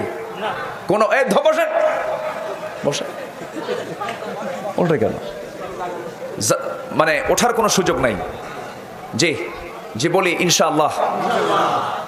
তাহলে আমরা সফল হতে হলে কয়টা কাজ করব? 19টা কাজ। কয়টা কাজ? 19টা কাজ। 1 নম্বর হলো আমরা আত্মশুদ্ধি লাভ করব। আমাদের নফসের মধ্যে ভেজাল আছে না নাই? নফস কি ভালো কিছু চায় না খারাপ কিছু চায়? জমির আইল ঠিক রাখতে চায় না একটু ঘুরাতে চায়? বলেন তো। মনে হয় একটু বেশি করে নেই, নেওয়ার সময় বেশি নেই, দেওয়ার সময় কম দেই। এই নফসের মধ্যে ভেজালি আছে না নাই? আমার ভাইয়েরা, সাফল্য যদি আমরা অর্জন করতে চাই 19টা কাজ আমরা করে যাব। আজকে যদি সময় পেয়ে যায় একটা একটা করে আমি বলার চেষ্টা করছি। এর মধ্যে 1 নম্বর হলো আমরা নফসের শুদ্ধতা নিয়ে আসবো, তাসকিয়াতুন নফস নিয়ে আসবো। আল্লাহ রাব্বুল আলামিন বলছেন কোন ব্যক্তি প্রকৃত সফল কাম? ক্বাদ আফলাহা মান তাযাক্কা ওয়া যাকারা ইসমা রাব্বিহি ফাসাল্লা। ক্বাদ আফলাহা মান যাক্কাহা ওয়া ক্বাদ খাবা মান দাসসাহা। জোরে বলুন আল্লাহু আকবার। নফসকে ঠিক রাখলে পরে সব ঠিক হয়ে যাবে। নফসকে যদি আমরা বেঠিক রেখে ফেলি সব আমাদের শেষ হয়ে যাবে। এই জন্য নফসের ট্রিটমেন্ট সবার আগে না সবার পরে? আমাদের অসুখ হলে পরে ডাক্তারের কাছে চলে যাই, তিনি জ্বরের ওষুধ দিয়ে দিলেন, ডায়াবেটিসের ওষুধ দিয়ে দিলেন, কিন্তু নফসের এই রোগ সারার জন্য, রুহের খোরাক মেটানোর জন্য, রুহের ভিতরে যে খোরাকের প্রয়োজন হয়, রুহের খোরাক মেটাবে কোন কিতাব বলেন? আসতে বলেন কোন কিতাব? আজকে আমরা এখানে কিসের খোরাক নিতে এসেছি? রুহের খোরাক কিসের বলেন? বলেন রুহের খোরাক কি দিয়া? কোরআন দিয়ে আমরা মেটাতে এসেছি। আমার ভাইয়েরা, নফসকে কখনো পাত্তা দেওয়া যাবে না, কারণ ইন্নান নাফসা লাআম্মারা, নফস মানুষকে খারাপ কাজের দিকে নিয়ে যায়, ঠেলে নিয়ে চলে যায়। ওমা উবাররিউ নাফসি ইন্নান নাফসা লাআম্মারা। ইউসুফ আলাইহিস সালাতু ওয়াস সালাম আল্লাহর পয়গম্বর হওয়ার পরেও তিনি বলেছিলেন আমি নিজেকে নির্দোষ মনে করি না। জুলাইখার সুন্দর রূপ আমার সামনে যখন ডিসপ্লে করলো, 12টা দরজা লাগায় দিয়া যখন আমার ঘরের মধ্যে আমাকে উঠালো, তার ঘরের মধ্যে উঠায় নিয়া তার যৌবনের সমস্ত কিছু যখন আমার সঙ্গে ডিসপ্লে করলো, আমার সামনে যখন সে ফুটে তুললো, আমি বারবার নিচের দিকে তাকাই। পর্দার দরকার পুরুষেরও, পর্দার দরকার নারীরও, কারণ চোখের হেফাজত করবেন নারীও এবং পুরুষ। বরং আল্লাহ রাব্বুল আলামিন চোখের হেফাজত করতে বলেছেন আগে নারীকে না আগে পুরুষকে? আগে পুরুষ। ইয়াগুদ্দু মিন আবসারিহিম। পুরুষ তুমি আগে নিজের দৃষ্টিকে অবনত করো, নিম্নগামী করো। সাইয়েদানা ইউসুফ আলাইহিস সালাতু ওয়াস সালাম আল্লাহর পয়গম্বর, সবচেয়ে সুন্দর সুরত করে, নবীদের মধ্যে সবচেয়ে সুন্দর সুরত করে ইউসুফ আলাইহিস সালাতু ওয়াস সালামকে আল্লাহ পাক দুনিয়াতে পাঠিয়েছেন। সুন্দর চেহারাই তার জন্য ফিতনা হয়ে গেছে, ঠিক কি না? ইউসুফের সুন্দর চেহারা তার জন্য পরীক্ষার কারণ হয়ে গেছে। এত সুন্দর চেহারার ইউসুফ আলাইহিস সালাতু ওয়াস সালাম ছিলেন, জুলাইখা তার জন্য পাগলি হয়ে গেল। সবাই বলছে জুলাইখা তুমি কি এমন যুবক যার জন্য তুমি পাগলি হয়ে গেছো? কোরআন সাক্ষী, কত সুন্দর কথা। কেন তুমি পাগলি হয়ে গেলে? কি হয়েছে? কি তার ভিতরে রূপ আছে? জুলাইখা বলতেছি তার মধ্যে কেমন রূপ আছে আমি তোমাদের সামনে একবার করে দেখিয়ে নিয়ে যাব, তোমরা দেখবে তাকে শুধু একটা বার। সেই সময় করলো কি টেকনিক করে, হাতের মধ্যে একটা করে বটি, একটা করে লেবু দেওয়া হলো, সেই লেবুটা কাটার জন্য দেওয়া হলো। সেই সময় ইউসুফ আলাইহিস সালাতু ওয়াস সালামকে তাদের সামনে দিয়ে যখন নিয়ে যাওয়া হলো, সেই লেবু কাটতে কাটতে তার চেহারার দিকে যখন তাকিয়েছে ওই সমস্ত নারীরা, তারা তাদের হাত লেবু কাটতে গিয়ে হাত পর্যন্ত কেটে ফেলেছিল, তবুও তারা তার দর্শন থেকে তারা নিজেকে নিচে নিম্নের দিকে নিয়ে আসতে পারে নাই। হাত যখন কেটে গেছে, জুলাইখা বলতেছে লেবু কাটতে না হাত কাটলা কেন? সেই সময় বলতেছে ওই সমস্ত নারীরা সারা জীবন বহু পুরুষ দেখেছে, এমন সুন্দর পুরুষ আমাদের জীবনে কখনো চোখের সামনে পড়ে নাই। আম্মা জান আয়েশা বলেন ওই সমস্ত নারীরা যদি একটাবার আমার নবীর দিকে তাকাতে পারতো তাহলে তারা তাদের হাত কেন কলিজা কেটে ফেলতো, তবু তারা টের পেত না। তাহলে আমার নবী আরো সুন্দর কম না বেশি? আমার নবীর সৌন্দর্য আরো কম না বেশি? সবাই কি রাসূলকে দেখতে চান নাকি? সবাই কি রাসূলকে দেখতে চান নাকি? সবাই দেখতে চান? দেখবেন কোথায়? বাস্তবে না স্বপ্নে? বলেন বাস্তবে না স্বপ্নে? স্বপ্নে তো আমরা অনেক কিছুই দেখি, এই দুনিয়াতে তার বাস্তবে দেখা সম্ভব না, কিন্তু স্বপ্নে দেখার সুযোগ আছে না নাই? আছে না? স্বপ্নে তো অনেক কিছুই দেখি। রাজার মেয়েকে বিয়ে করে রাজা হয়ে গেছে, আছে না নাই? হয়ে গেছে। রাসূলকে স্বপ্নে যদি কেউ দেখে এটা কি মিথ্যা হবে না সত্য হবে? সত্য। শয়তান আমার নবীর সূরত ধারণ করতে পারে না। আল্লাহু আকবার বলেন। আমার ভাইয়েরা, ইউসুফ আলাইহিস সালাম সেই সময় কি করলেন? যখন তাকে বিশাল বড় পরীক্ষার মধ্যে তিনি পড়ে গেলেন, ওই জুলাইখাও কম সুন্দরী ছিল না। তৎকালীন দুনিয়ার সবচেয়ে সুন্দরী নারী ছিল জুলাইখা। কিন্তু জুলাইখা এমন করে পরকিয়া করতে চাইলো কেন? স্বামী থাকতে সে অন্য পুরুষের দিকে কেন নজরটা দিল? এটার তাফসিরে, এটার ব্যাখ্যায় বহু কিছু এসেছে। এর মধ্যে একটা ব্যাখ্যা এসেছে, তার স্বামী আজিজে মিশর সে ছিল পুরুষত্বহীন একটা মানুষ, তার মধ্যে কোনো যৌবন ছিল না, এটা একটা কারণ ছিল। আমার ভাইয়েরা, জুলাইখা যখন তার জন্য দিওয়ানা হয়ে গেল, 12টা দরজা লাগায়া ইউসুফ আলাইহিস সালামকে ঘরের মধ্যে তুলে নিয়ে টেকনিক করে যখন তার দিকে তাকানোর জন্য বারবার অফার দিচ্ছে, ইউসুফ আলাইহিস সালাম নারীর দিকে তাকান না আল্লাহর দিকে তাকান। আসতে বলবেন না কার দিকে? আমরা সব সময় তাকাবো কার দিকে? আল্লাহর দিকে তাকাবো। আল্লাহ আমার সবচেয়ে বড় রাজ সাক্ষী। আমার সবচেয়ে বড় রাজ সাক্ষী কে? আল্লাহ। আল্লাহ আমাকে দেখেন, আল্লাহ আমাকে শুনেন, আল্লাহ আমাকে জানেন, সবচেয়ে বড় রাজ সাক্ষী তিনি। ইউসুফ আলাইহিস সালাম মাটির দিকে তাকালেন, চক্ষু বন্ধ করলেন, তার শরীর স্পর্শ করতে আসে তিনি পিছপা হতে হতে যখন পিঠটা যখন তার দেয়ালে ঠেকে গেল, সেই দেয়ালে ঠেকে মাত্র আর কোথায় যাবেন? তিনি চক্ষুটা বন্ধ করলেন। চক্ষু বন্ধ করে আল্লাহর কাছে সাহায্য চাইলেন। সেই নারী ফিতনা আজকে দুনিয়াতে সবচেয়ে কম না বেশি? বলেন আসতে বলেন। সেই ফিতনা আজকে সমাজে কম না বেশি? মোবাইলও সেই ফিতনা আছে না নাই? আসতে বলবেন না আছে না নাই? কলিমদ্দিকে ফোন দিয়েছে, কলিমদ্দির ফোনটা বন্ধ। দুঃখিত, এই মুহূর্তে সংযোগ দেওয়া সম্ভব হচ্ছে না। পুরুষ কয় না মহিলা কয়? আসতে কবেন না পুরুষ কয় না মহিলা কয়? মহিলা কয়। আমার ভাইয়েরা, আমার বন্ধুগণ, তাহলে এখন বলুন, এই যে ফিতনা, সেই ফিতনা থেকে বাঁচার জন্য চরিত্র আনতে হবে। কোন নবীর বলেন? কোন নবীর? ইউসুফ আলাইহিস সালামের। আল্লাহু আকবার বলেন। যুবকরা তোমরা সূরা ইউসুফ পড়ো, সূরা ইউসুফ পড়ো। ভারতের বলিউডের সিনেমা দেখা বন্ধ করো, কলকাতার সিনেমা দেখা বন্ধ করো। যারা সিনেমার নায়ক নায়িকা তাদের জীবনের শান্তি নাই, তাদের নাটক সিনেমা দেখে তোমার শান্তি হবে কেমনে? ঠিক কিনা? ইউসুফ আলাইহিস সালাম চক্ষু বন্ধ করলেন, সাহায্য চাইলেন কার কাছে? আল্লাহর কাছে। সাহায্য চাইলেন যখন আল্লাহর কাছে, 13 বছর ধরে নিজের বাপকে দেখেন না। 13 বছরের যে বাপকে তিনি দেখতে পান নাই, সেই মুহূর্তে আল্লাহ রাব্বুল আলামিন ফেরেশতার মাধ্যমে বাবার ছবিটা তার সামনে ধরে ফেললেন। বাবাকে সামনে দেখলে পরে কি দুনিয়ার আর কোনো কথা মনে হয় নাকি? কোন নারীর দিকে এরকম নজর আসবে নাকি? আল্লাহ তাকে হেফাজত করলেন। হেফাজতকারী কে? আসতে বলবেন না কে? আমরা হেফাজত চাইবো কার কাছে? আল্লাহর কাছে। কত লোকের বুজুর্গি চলে গেছে, পীরের পীরগিরি চলে গেছে, আলেমের এলেম চলে গেছে, কত নামাজের নামাজ সব শেষ হয়ে গেছে নারীর ফিতনার কারণে। সে নারী ফিতনা থেকে আমাদের বাঁচার দরকার আছে না নাই? একজন বড় তাবিঈ ছিলেন, আতা ইবনে আবি রাবাহ রাহমাতুল্লাহ আলাইহি। তিনি বললেন, আমি আল্লাহর কাছে 3টা জিনিস চেয়েছিলাম, আল্লাহ পাক আমার 2টা দোয়া কবুল করেছেন, আর একটা দোয়া কবুল করেন নাই। নাম্বার 1 হলো, আমি আল্লাহকে বলেছিলাম, আল্লাহ দুনিয়ার কোনো নারীর প্রতি যেন টান আমার না থাকে। আল্লাহ আমার এই দোয়াটা কবুল করেছেন, দুনিয়ার কোনো নারীর প্রতি আমার টান নাই। সুবহানাল্লাহ বলেন। নাম্বার 2 হলো, আমি আল্লাহকে বলেছিলাম, আল্লাহ তোমার কাছে আমার ফরিয়াদ, এই দিলের মধ্যে আমি তোমার ভয়টা আমি অঙ্কন করে রেখেছি, আমার এই দিলের মধ্যে তোমার ভয় ছাড়া যেন কোনো ভয় না থাকে। আল্লাহ তুমি এই দোয়াটাও কবুল করে নিয়েছো। আর নাম্বার 3, আমি আল্লাহর কাছে চেয়েছিলাম, আল্লাহ আমার চোখ থেকে ঘুমটা তুমি হারাম করে দিও, কিন্তু তা তো পারে না, খালি ঘুম ধরে। কি ধরে? ঘুমটা ধরে। আমার ভাইরা সাধনা করতে হবে, ফিতনা থেকে বাঁচতে হবে।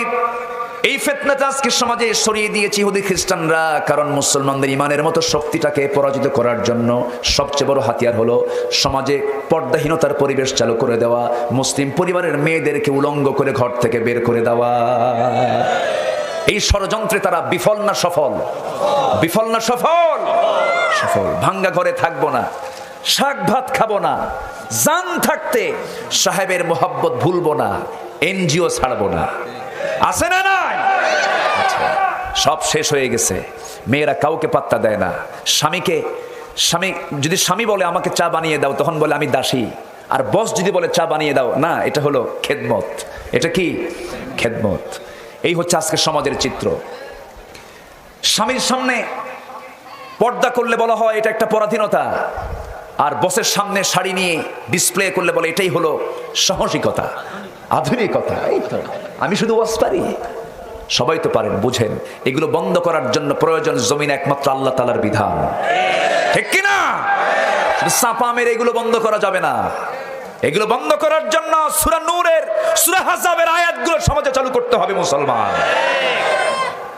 সম্মানিত ভাইরা, ইউসুফ আলাইহিস সালাতু ওয়াস সালাম তিনি শেষে অসহায় হয়ে কার কাছে আশ্রয় চাইলেন?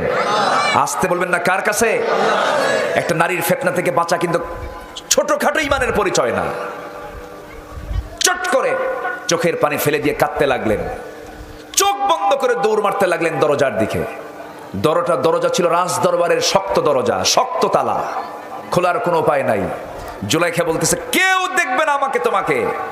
ইউসুফ বললেন কেউ দেখবে না আমাকে তোমাকে, কিন্তু দেখবেন আমার আল্লাহ। যেরকম সুবহানাল্লাহ। এবার বলছে ইউসুফ তুমি আমার দিকে তাকাও না। তাকাচ্ছেন না। তাফসীর ইবনে কাসির এসেছে জুলাইখা সে সময় তার শরীরের কাপড় চোপড়গুলো একটা একটা করে পাট্টাগুলো খুলতেছে। একটা করে পাট্টা খোলে, চুলের খোপাটা ছেড়ে দেয়, সামনের দিকে ঝুঁকে পড়তে নেয়। টকবগে যুবক, 25-26 বছরের টকবগে যুবক ইউসুফ আলাইহিস সালাতু ওয়াস সালাম সেই দিকে একটাবারের জন্য তাকালেন না। দুনিয়ার সমস্ত যুবকদেরকে জানান দিচ্ছেন, যুবকরা জান্নাত যদি পেতে চাও তোমরা আমি ইউসুফ আলাইহিস সালাতু ওয়াস সালাম আমার চরিত্রের মতো চরিত্র তোমরা অর্জন করো, কারণ কিয়ামতের দিন আল্লাহ রাব্বুল আলামিন রাজুলুন ইদা দাআতহু ইমরাতান যাত হাসাবিন ওয়া জামালিন ইন্নী আখাফুল্লাহ, সেই সমস্ত যুবককে আল্লাহ পাক আরশের ছায়ার নিচে স্থান দিবেন যে যুবককে একটা লাইলি এসে বলবে, একটা আলিয়া এসে বলবে আমি তোমাকে দারুণ ভালোবাসি, আর যুবক বলবে আমি আল্লাহকে সবচেয়ে বেশি ভালোবাসি। যেরকম সুবহানাল্লাহ। এইরকম করে অফার করবে, সে আল্লাহকে ভালোবাসবে, ওই ফিতনার দিকে যাবে না, ওই ফাসাদের দিকে সে যাবে না। ইউসুফ আলাইহিস সালাতু ওয়াস সালাম যখন তার সামনে চুলের খোপাটা ছেড়ে দিল, চক্ষুটা বন্ধ করলেন, ভাবলেন দরজার দিকে একটা দৌড় মারি দেখি তো শেষ চেষ্টা করে কি হয়। দরজার দিকে দৌড় মারলেন। ওয়াল্লাযীনা জাহাদু ফিনা লানহাদিয়ান্নাহুম সুবুলানা, যে বান্দা আমার দিকে আসতে চায় আমি তার জন্য দরজাটা খুলে দেই, পথ খুলে দেই। ওয়াল্লাযীনা জাহাদু ফিনা লানহাদিয়ান্নাহুম সুবুলানা, সাবিলের বহুবচন সুবুল। একটা দরজা নয়, 12টা দরজা তার জন্য খুলে গেল। সকল দরজা আল্লাহ রাব্বুল আলামিন তার জন্য খুলে দিলেন। পটপট করে খুলে গেল, বাইরে বের হয়ে গেলেন। বাইরে বের হয়ে দেখেন জুলাইখার স্বামী তার সামনে দাঁড়ানো।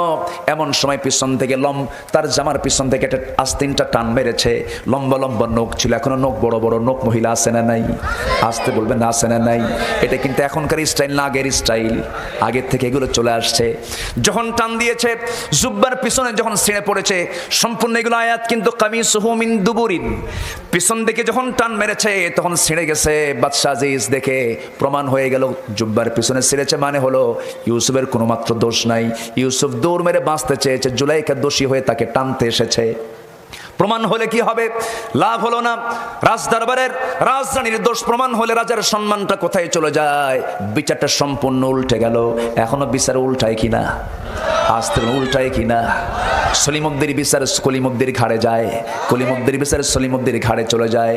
কিন্তু আমার নবীজির শাসনামলে, খলিফা ওমরের শাসনামলে, হযরত আলীর শাসনামলে এমন একটা বিচার হয়েছিল, এমন বিচারের রায় সেই সময় দেওয়া হয়েছিল। রাসূল বলেছিলেন, শোনো, যে মহিলা চুরি করেছে, অনেক ধনাঢ্য পরিবারের মহিলা হতে পারে, ওমর তুমি আমার কাছে আপিল করতে এসেছো। ওই ফাতিমা চুরি না করে, ওই চুরি করেছিল ফাতিমা নামে একজন মহিলা, ওই ফাতিমা চুরি না করে যদি আমার কন্যা ফাতিমা যদি চুরি করে ধরা পড়ে যেত, আমি এই জায়গায় কোনো প্রকার স্বজনপ্রীতি দেখতাম না, আমি নবীজি সবার চোখের সামনে আমি আমার মেয়ের হাতটা টেনে এনে আমি কেটে ফেলে দিতাম। যেরকম সুবহানাল্লাহ। সেই বিচার কি সবাই দেখতে চান নাকি? সেই বিচার হবে কি দিয়া? আসতে বলবেন না কি দিয়া? কি বিচারক তারা ছিলেন? কাজী সুরাইহ, একজন বিচারক ছিলেন কাজী সুরাইহ ইবনুল হারিস আল কিন্দি, ইয়েমেনের মানুষ। কাজী সুরাইহ এত বড় একজন বিচারক ছিলেন, 117 বছর তিনি হায়াত পেয়েছিলেন, 60 বছর তিনি বিচারকের দায়িত্ব পালন করেছেন। তাবি ছিলেন, ওমরের আমলের শাসক ছিলেন, হযরত আলীর আমলের শাসক ছিলেন। দুইজন খলিফার বিরুদ্ধে তিনি রায় পর্যন্ত দিয়েছিলেন। আল্লাহু আকবার। খলিফার বিরুদ্ধে বিচারক রায় দেয়, খলিফার বিরুদ্ধে বিচারক রায় দেয়। আল্লাহু আকবার। খলিফার বিরুদ্ধে। কোন খলিফা? ওমরের মতো মানুষ। ওমর রাদিয়াল্লাহু তাআলা আনহু একটা ঘোড়া কিনেছেন। কি কিনেছেন? ঘোড়া। ঘোড়া কিনে সেই ঘোড়াটা নিয়ে তিনি উঠলেন, ঘোড়া দাবড়ালেন। কিছুক্ষণ দাবড়ায় দেখেন ঘোড়ার হাঁটতে পারে না। বিক্রেতার কাছে এসে বলেন, এই তুমি আমাকে অকেজো ঘোড়া দিয়েছ। ঘোড়াওয়ালা বলে, অসম্ভব, আমি ঘোড়া আপনাকে সুস্থ দিয়েছি, অসুস্থ হয়ে গেছে, কেন আমি এই ঘোড়া নেব না, কেন আমি এই ঘোড়া আমিও ফেরত নেব না, আমি আপনার কাছে বেঁচে খাইছি। কি কথা কি বুঝতেছেন আপনারা? দারুণ দ্বন্দ্ব লেগে গেল। তাহলে কি করা যায়? এই এলাকায় একজন কাজী আছে, বিচারক আছে, চলো আমিও যাব, বিচার প্রার্থী হব, তুমিও চলো, বিচার হোক। কাজী সুরাই বসা। কাজী সুরাই দেখতেছে আমিরুল মুমিনিন, অর্ধ দুনিয়ার শাসন করত ওমর বিচার প্রার্থী হয়ে তার আদালতে হাজির হয়েছেন। আল্লাহু আকবার বলবেন না? আগে কি হ্যালো দিছে? আগে কোনো হ্যালো আছে? বললেন, কাজী সাহেব ঘোড়া কিনছিলাম, ঘোড়া কিনে দেখি 2 মাইল যেতেই দেখি কাইত পড়ে গেছে, এই অসুস্থ ঘোড়া আমি নেব না, ও ফেরত নিচ্ছে না, কি করা যায়? কাজী সুরাই বললেন, আমিরুল মুমিনিন আমি দুঃখিত, আমার রায়ে আপনি ঘোড়া, আপনি এটা নিতে, আপনার ঘোড়া আপনাকে নিতে হবে, কারণ লেনদেন হয়ে গেছে। কেন? আমাকে বুঝান। তিনি বললেন, আপনি যখন ঘোড়া নেন সেই সময় ঘোড়াটা আপনি কি সুস্থ দেখেছেন না অসুস্থ দেখেছেন? সুস্থ। সুস্থ এবং অসুস্থ, সুস্থ এবং অসুস্থ করার মালিককে আসতে বলবেন না কে? আপনি সুস্থ ঘোড়া কেনে লেনদেন ক্লিয়ার করার পরে আপনি ঘোড়ায় চড়ে 2 মাইল যান না 3 মাইল যান, এরপর অসুস্থ হয়েছে, এটা আপনার দায়িত্ব হয়েছে।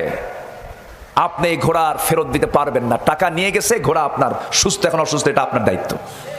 আল্লাহু আকবার বলবেন না? হযরত ওমর কাজী সুরাইয়ের এই বিচারে মুগ্ধ হয়ে তিনি বললেন, এই জায়গার বিচারক নয়, তোমাকে চিফ জাস্টিস আমি তোমাকে বানিয়ে দিলাম। আল্লাহু আকবার বলবেন না? বিরুদ্ধে রায় দেওয়ার, বিরুদ্ধে রায় দিল, পদ আরো কমলো না বাড়লো? আর আমার দেশে যদি বিরুদ্ধে রায় দেয় দেশেই থাকে না, পাগলা বানায় ছাড়ে, ঠিক কিনা? এই তো অবস্থা। কষ্ট হচ্ছে আপনাদের? আরেকজন খলিফা আলী। আলী কয় নাম্বার খলিফা? ভালো করে কোন কয় নাম্বার? 1 নাম্বার কে? Number 2, number 3, number 4। কি সুন্দর মানুষ আপনারা। হযরত আলী আমার নবীজির জামাই। আমার নবীজির কি জামাই? যেন তেন জামাই না, কঠিন জামাই, ঘর নাই বাড়ি নাই। সুবহানাল্লাহ বলবেন না? আর এখন জামাই খুঁজতে গেলে বলে, চাকরি আছে কি? হ্যাঁ। সরকারি নাকি? সরকারি হলে দেওয়া যাবে না। এই থামো, এখানে তো দেখতেছি জিনিস একখান বসে আছে, খুব কঠিন জিনিস, যে আয়াত কই সে আয়াতেও ফলো করে, ও হাফেজ মনে হয়। আলহামদুলিল্লাহ, আলহামদুলিল্লাহ বলেন। আল্লাহ তুমি তাকে বড় আলেম বানাও। জি ঠিক আছে। কি যেন বলতেছিলাম? হযরত আলী কি জামাই, তিনি বিয়ে করবেন, নবীজির মেয়েকে বিয়ে দেওয়া হবে। রাসূল বলেন, আমার মেয়ে ফাতিমাকে বিয়ে দেবে। এই ওঠে কেন? বাবু আব্বু বসো বসো বসো। ও শিক্ষক দৌড় মারছে, উপায় নাই, বসো, আর একটু সময় শেষ করে দেই নাকি দোয়া করে দেই। হযরত আলী তার মেয়েকে বিয়ে দিবেন, সবাইকে ডাকতেছেন, সবার কাছে প্রস্তাব দিলেন, কে আছো বিয়ে করবে? সবচেয়ে ধনী ধনী সাহাবীরা নবীর কাছে এসে বলেন, হুজুর আপনার মেয়েকে আমার হাতে দেন। রাসূল বলেন, অসম্ভব, হবে না, যাও। একের পর এক সব ব্যাক।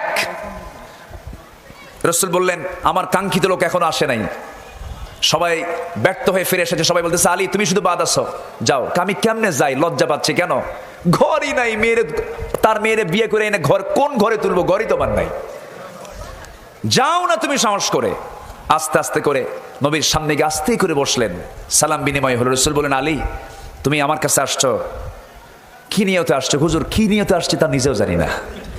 রাসূল বললেন, তুমি কি বিয়ে করবা? আমার মেয়েকে বিয়ে করবা? হুজুর দিলে করা যায়। সুবহানাল্লাহ বলবেন না? আচ্ছা, তুমি যে বিয়ে করবার টাকা পয়সা আছে? কে টাকা পয়সা পাবেন কোথায়? ঘরই তো নাই আমার। তাহলে তো মুশকিল, কিছুই কি নাই? আছে, এই যে তরবারি, এই যে ঢাল, সুবহানাল্লাহ বলবেন না? আর আমাদের মেয়ে বিয়ে দিতে কত কি লাগে, কি আছে, অমুক জায়গায় চাকরি, অফিস কোথায়, মঙ্গল গ্রহে, আছে না নাই বলেন তো? আছে, বিসিএস ক্যাডার, এই ক্যাডার ওই ক্যাডার, সন্ত্রাসী, কি আছে না নাই বলেন তো? আছে, এগুলো লাগবে। আমার নবীজি বললেন, ফাতিমা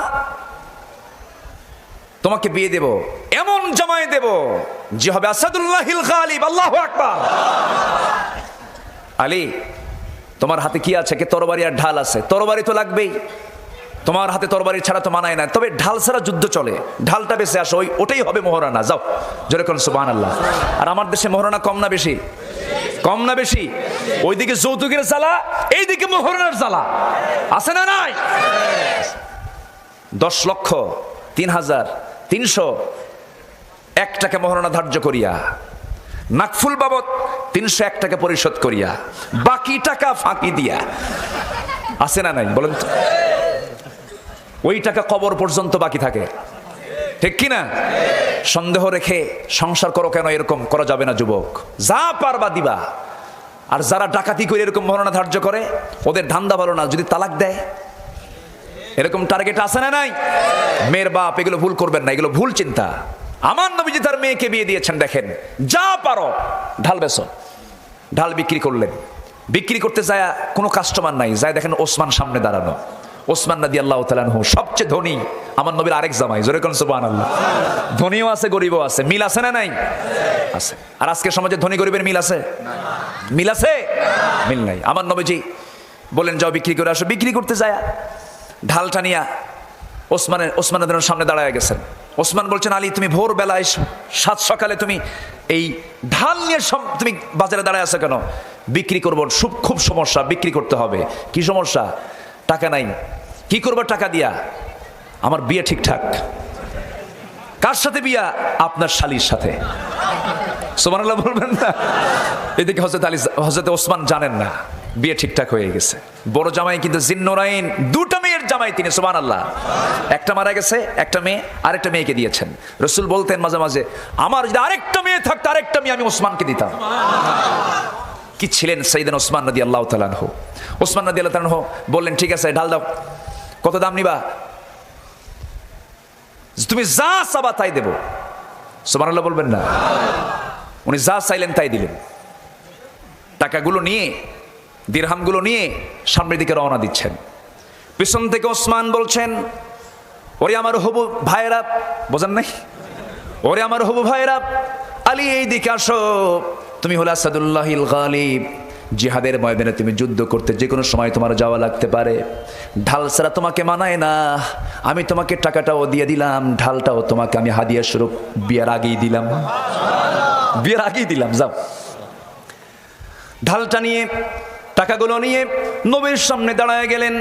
আমার রাসূল বলছেন, ওরে আলী, মনে হয় তোমার ঢালটা বিক্রি হয় নাই, দারুণ বেকায়দায় পড়ে গেছো, সমস্যা নাই। তিনি বলছেন, ইয়া রাসূলুল্লাহ, ঢাল বিক্রি হয়েছে, এই যে টাকা আনছি। হাতে কেন ঢাল? হুজুর বিক্রি হয়ে গেছে, আমার আবার হাদিয়া দিছে। কে হাদিয়া দিল? ওসমান। লোক আর খুঁজে পাও নাই। সুবহানাল্লাহ বলবেন না? লোক আর খুঁজে পাও নাই, এমন লোকের কাছে বিক্রি করতে গেছো। আমি তো ওসমানকে বলার সুযোগই পেলাম না, তুমি আগে জানাই আসলাম, এখন কেমনে তারে কই? বড় আমার জামাই, কিন্তু সেই বড় জামাই তো আমার এলাকার মতো, আপনার এলাকার মতো এরকম তেড়ি মার্কা জামাই না। কথা বোঝেন নাই? আমার আগে কয় নাই বিয়েতে যাবো না, এরকম আছে না নাই? কিন্তু সাইয়েদনা ওসমান তো তা ছিলেন না। সুন্দর বিষয়, বিয়ের বিষয় হয়ে গেছে, সুন্দরভাবে হয়ে যাক। আমার নবীজি বিয়েটা সম্পূর্ণ করবে, নরম্বরপূর্ণ বিয়ে, যে বিয়েতে কোনো খরচ নাই, যে বিয়েতে কোনো প্রকার অতিরিক্ত কোনো প্রকার বিলাসিতা নাই। আমার নবীজি বিয়ে দিলেন। বিয়েটা দেওয়ার সময় আমার নবীজি যখন ইজাব কবুল হয়ে গেছে, আমার নবীজি আস্তে করে আমার নবীজি তার মেয়েটাকে কাছে নিয়ে বলছেন, ও আমার মেয়ে ফাতিমা, তুমি আমার দেহের টুকরা, আমার রক্ত তুই, তোকে আমার একদিন না দেখলে ভাল লাগে না। তবে তোকে একটা কথা বলে দিই ফাতিমা, আজকে থেকে তুই তোর স্বামীর ঘরে যাচ্ছিস। আমার মেয়ে, তুমি তোমার স্বামীর ঘরে যাচ্ছ, এই যে আজকে তোমাকে পাঠায় দিলাম, মৃত্যুর দিন পর্যন্ত স্বামীর বিরুদ্ধে একটা নালিশও যেন আমার কানে না আসে। একটু আস্তে কান সুবহানাল্লাহ। আজকের বাপ মারা বলে, যা কিছু হইলে ফোন দিবি, খাইয়া ফালাবো। আসলে এরকম আছে না? আমার ভাইয়েরা, আমার নবীজি মেয়েকে পাঠায় দিলেন। কোথায় পাঠালেন? ঘর নাই, বাড়ি নাই। আমার নবীজির কাছে কয়েকদিন পরে সে বলছে, আব্বাজান আমাদের তো ঘর নাই, একটা ব্যবস্থা করা যায় কিনা? আমার নবীজি করলেন কি, পার্শ্বে একটা ছোট্ট ঘর ভাড়া নিলেন, নবীজি তাকে পাশেই রেখে দিলেন। সন্তান দুটা হলো, ওই সন্তান দুটা হলো, সংসারের কাজকর্ম বেড়ে গেছে। একদিন বলছেন, আব্বা একটা দাসী দেওয়া যায় নাকি, আমার একটু সহজ হতো। আমার নবীজি বলছেন, ও ফাতিমা, এই যে যায় নামাজটা একটু টান দিলাম, দেখো কত দামি দামি মণিমুক্তা খচিত চকচক করছে, এগুলো চাও না জান্নাত চাও? কি চাও তুমি? আমি জান্নাত চাই। আমার নবীজি বললেন, শোনো আমার কলিজার টুকরা মেয়ে ফাতিমা, উহুদ পাহাড় 12 মাইল লম্বা, এই 12 মাইল লম্বা উহুদ পাহাড় যদি আমি আল্লাহর কাছে বলতাম, আল্লাহ তুমি আমার জন্য এটা সোনা বানিয়ে দাও, আল্লাহ পাক আমাকে উহুদ পাহাড়টা সোনা বানায় আমাকে মালিকানা দিতে পারতেন। আমি তা গ্রহণ করি নাই। আমার মেয়ে ফাতিমা, তুমি এগুলো চাইও না, আমি তোমাকে একটা আমল শিখায় দেই। আমার মায়েরা শুনছেন কিনা জানি না, সকালে সুবহানাল্লাহ, আলহামদুলিল্লাহ, আল্লাহু আকবার 33 33 34 বার, 100 বার, সন্ধ্যায় 100 বার যদি কেউ এই আমলটা করতে পারে, তার গোটা পরিবারের সমস্ত কাজগুলো আল্লাহ রাব্বুল আলামিন কঠিন কাজগুলোকে সহজ বানাইয়া দিবেন। জোরে বলে সুবহানাল্লাহ। ফিনের যুদ্ধের দিনেও তিনি